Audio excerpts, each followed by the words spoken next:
Hello everyone, welcome to my channel 6 to 12 NCERT classes में आपका स्वागत है। आई होप आप लोग बहुत अच्छे होंगे, मस्त होंगे, खुश होंगे और पढ़ाई कर रहे होंगे। इस वीडियो में आप जानिएगा क्लास 8 हिस्ट्री चैप्टर 5 जब जनता बगावत करती है और पूरी कहानी आसान भाषा के साथ एवरीवन, एकदम कहानी के साथ जो आपके दिल को छुएगी और आपको बहुत अच्छे से समझ में आएगी। तो चलिए स्टार्ट करते हैं 5th चैप्टर एकदम आसान सी भाषा में, जिसका नाम है जब जनता बगावत करती है 1857 और उसके बाद।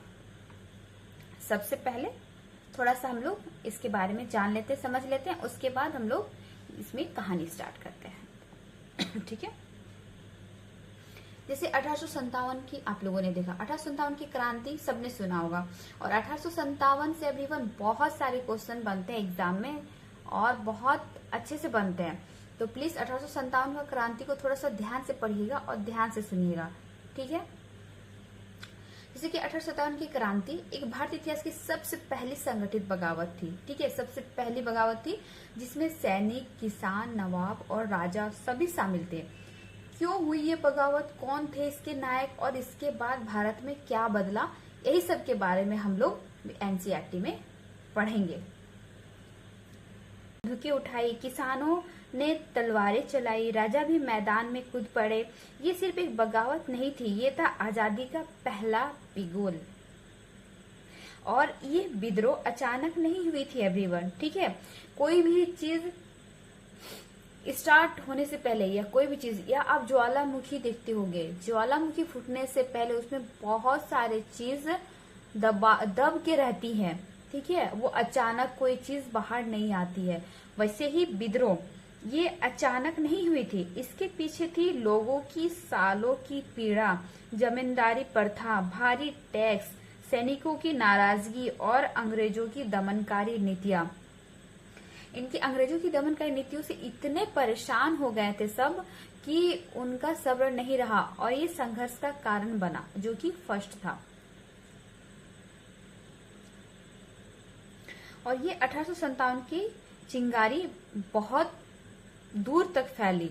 ठीक है, और ये बैरकपुर में जहां सैनिक मंगल पांडे ने पहले ठीक है, और जो सैनिक थे, अंग्रेज में जितने सैनिक थे वो हिंदू थे, मुस्लिम थे। और हिंदू गाय का मांस नहीं खाते हैं क्योंकि गाय हमारी माता है। ठीक है, और सुअर भी नहीं कोई खाता है, तो वो कारतूस को उसको मुंह से निकालना पड़ता था।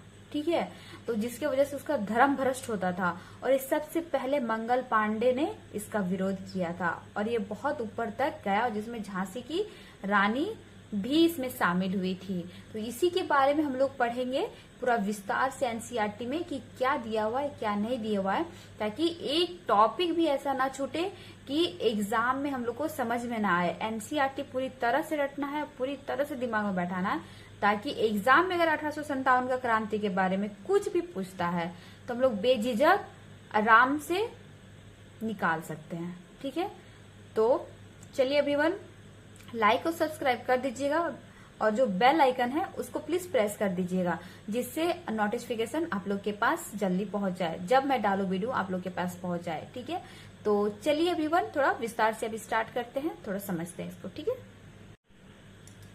नीतियां और लोग। पिछले अध्याय में आपने ईस्ट इंडिया कंपनी की नीतियों को, जनता पर उसके प्रभाव के बारे में पढ़ा। इन नीतियों से राजाओं, रानियों, किसानों, जमींदारों, आदिवासियों, सिपाहियों सब पर तरह तरह से असर पड़े। आप ये भी देख चुके हैं कि जो नीतियां और कार्यवाही जनता के हित में नहीं होती या जो उनकी भावनाओं को ठेस पहुंचाती है, उनका लोग किस तरह विरोध करते हैं। नवाबों की छिनती सत्ता। 18वीं सदी के मध्य से ही राजाओं और नवाबों की ताकत छिनने लगी थी। उनकी सत्ता और सम्मान दोनों खत्म होते जा रहे थे। बहुत सारे दरबारों में रेजिडेंट तैनात कर दिए जाते थे। स्थानीय शासकों की स्वतंत्रता घटती जा रही थी। उनकी सेनाओं को भंग कर दिया गया था और उनके राजस्व वसूल के अधिकार व इलाके एक एक करके छीने जा रहे थे।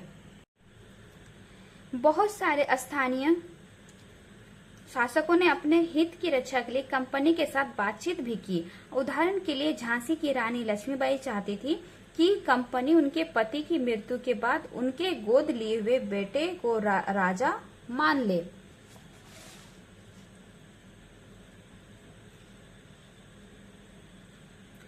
पेशवा बाजीराव द्वितीय के दत्तक पुत्र नाना साहेब ने भी कंपनी से आग्रह किया कि उनके पिता को जो पेंशन मिलती थी वो मृत्यु के बाद उन्हें मिलने लगे। अपनी श्रेष्ठता और सैनिक ताकत के नशे में चूर कंपनी ने इन निवेदनों को ठुकरा दिया। अवध की रियासत अंग्रेजों के कब्जे में जाने वाली आखिरी रियासतों में से थी और 1801 में अवध पर एक सहायक संधि थोपी गई और 1856 में अंग्रेजों ने उसे अपने कब्जे में ले लिया। गवर्नर जनरल डलहौजी ने ऐलान कर दिया कि रियासत का शासन ठीक से नहीं चलाया जा रहा है, इसलिए शासन को दुरुस्त करने के लिए ब्रिटिश प्रभुत्व जरूरी है। कंपनी ने मुगल के शासन को खत्म करने की भी पूरी योजना बना ली थी। कंपनी द्वारा जारी किए गए सिक्कों पर से मुगल बादशाह का नाम हटा दिया गया और 1849 में गवर्नर जनरल डलहौजी ने ऐलान किया कि बहादुर शाह जफर की मृत्यु के बाद बादशाह के परिवार को लाल किले से निकालकर उसे दिल्ली में कहीं और बसाया जाएगा। 1856 में गवर्नर जनरल कैनिंग ने फैसला किया कि बहादुर शाह जफर आखिरी मुगल बादशाह होंगे। उनकी मृत्यु के बाद उनके किसी भी वंशज को बादशाह नहीं माना जाएगा, उनके केवल राजकुमारों के रूप में मान्यता दी जाएगी। किसान और सिपाही। गांव में किसान और जमींदार भारी भरकम लगान और कर वसूली के सख्त तौर तरीकों से परेशान थे। बहुत सारे लोग महाजनों से लिए कर्ज नहीं लौटा पा रहे थे और इसके कारण उनकी पीढ़ियां पुरानी जमीन हाथ से निकलती जा रही थी। कंपनी के तहत काम करने वाले भारतीय सिपाहियों के असंतोष की कंपनी वजह थी। वे अपने वेतन भत्तों और सेवा शर्तों के कारण परेशान थे। कई नए नियम उनकी धार्मिक भावनाओं और आस्थाओं के ठेस पहुंचाते थे। क्या आप जानते हैं कि उस जमाने में बहुत सारे लोग समुद्र पार नहीं जाना चाहते थे। उन्हें लगता था कि समुद्र यात्रा से उनका धर्म और जाति भ्रष्ट हो जाएंगे। जब 1824 में सिपाहियों की कंपनी की ओर से लड़ने के लिए समुद्र के रास्ते बर्मा जाने का आदेश मिला तो उन्होंने इस हुक्म को मानने से इनकार कर दिया और उन्हें जमीन के रास्ते से जाने से ऐतराज नहीं था। सरकार का हुक्म न मानने के कारण उन्हें सख्त सजा दी गई क्योंकि यह मुद्दा अभी खत्म नहीं हुआ था। इसलिए 1856 में कंपनी को एक नया कानून बनाना पड़ा। इस कानून में साफ कहा गया था कि अगर कोई व्यक्ति कंपनी की सेना में नौकरी करेगा तो जरूरत पड़ने पर उसे समुद्र पार भी जाना पड़ सकता है। सिपाही गांव के हालात से भी परेशान थे। बहुत सारे सिपाही खुद किसान थे। वे अपने परिवार गांव में छोड़कर आए थे, लिहाजा किसानों का गुस्सा जल्दी ही सिपाहियों में भी फैल गया। सुधारों की प्रतिक्रिया। अंग्रेजों को लगता था कि भारतीय समाज को सुधारना जरूरी है। सती प्रथा को रोकने और विधवा विवाह को बढ़ावा देने के लिए कानून बनाए गए।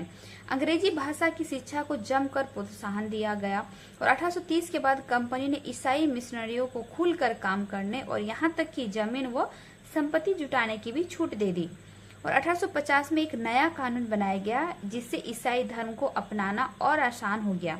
इस कानून में प्रावधान किया गया था कि अगर कोई भारतीय व्यक्ति ईसाई धर्म अपनाता है तो पुरखों की संपत्ति पर उसका अधिकार पहले जैसा ही रहेगा। बहुत सारे भारतीयों को ये यकीन हो गया था कि अंग्रेज उनका धर्म, उनके सामाजिक रीति रिवाज और परंपरागत जीवन शैली को नष्ट कर रहे हैं। दूसरी तरफ ऐसे भारतीय भी थे जो मौजूदा सामाजिक व्यवस्था में बदलाव चाहते थे और इन सुधारकों और उनके सुधार आंदोलन के बारे में आप अध्याय 6 में पढ़ेंगे। जनता की नजर से। उस जमाने से लोग अंग्रेज शासन के बारे में क्या सोच रहे थे, इसका जायजा लेने के लिए आप स्रोत 1 और 2 में पढ़ेंगे। सीताराम और विष्णु भट्ट के मुताबिक लोगों के दिमाग में मुख्य चिंताएं कौन सी थी? उनकी राय में शासकों ने क्या भूमिका निभाई? सिपाही क्या भूमिका निभाए दिखाई दे रहे थे? सुनता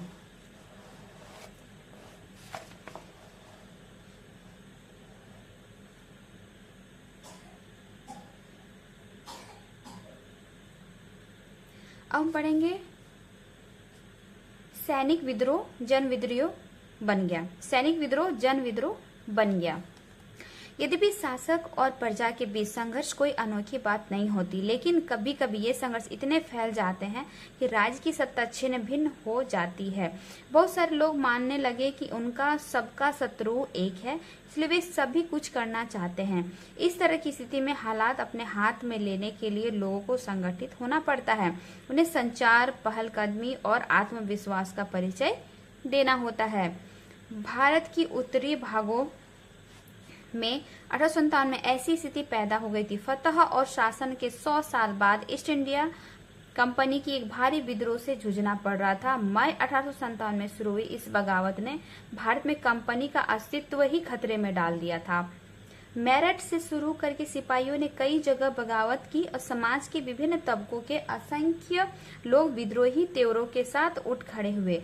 कुछ लोग मानते हैं कि 19वीं सदी में उपनिवेशवाद के खिलाफ दुनिया भर में यह सबसे बड़ा सशस्त्र संघर्ष था।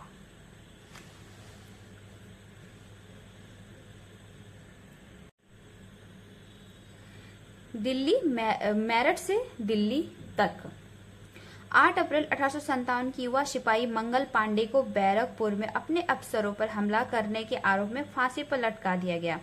चंद दिन बाद मेरठों में तैनात कुछ सिपाहियों ने नए कारतूसों के साथ फौजी अभ्यास करने से इनकार कर दिया। सिपाहियों को लगता था कि उन कारतूसों पर गाय और सूअर की चर्बी का लेप चढ़ाया गया था और 85 सिपाही को नौकरी से निकाल दिया गया। उन्होंने अपने अफसरों का हुक्म मानने के आरोप में 10-10 साल की सजा दी गई। यह न मई 1857 की बात है। अफसरों ने उनका हुक्म नहीं माना, जिसकी वजह से उन्हें 10-10 साल की सजा दी गई।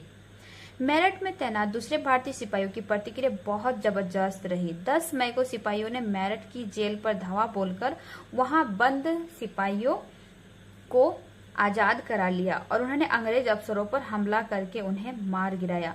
उन्होंने बंदूक और हथियार कब्जे में ले लिए और अंग्रेजों की इमारतों व संपत्तियों को आग के हवाले कर दिया। उन्होंने फिरंगियों के खिलाफ युद्ध का ऐलान कर दिया और सिपाही पूरे देश में अंग्रेज के शासनों को खत्म करने पर आमादा थे। लेकिन सवाल